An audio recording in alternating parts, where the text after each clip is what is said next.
Good morning आणि जय शिवराय सगळ्यांना. आजचा व्लॉग मी इथून स्टार्ट करते. भक्तीस व्लॉगमध्ये तुमचं स्वागत आहे.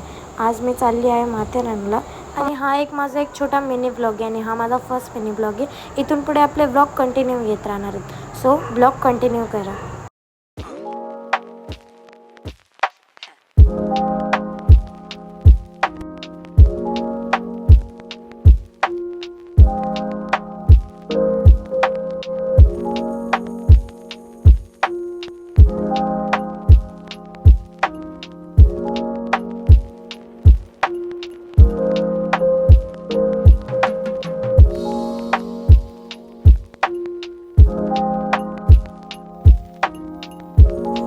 सो अँड फायनली आम्ही माथेरानला पोचलो आहेत.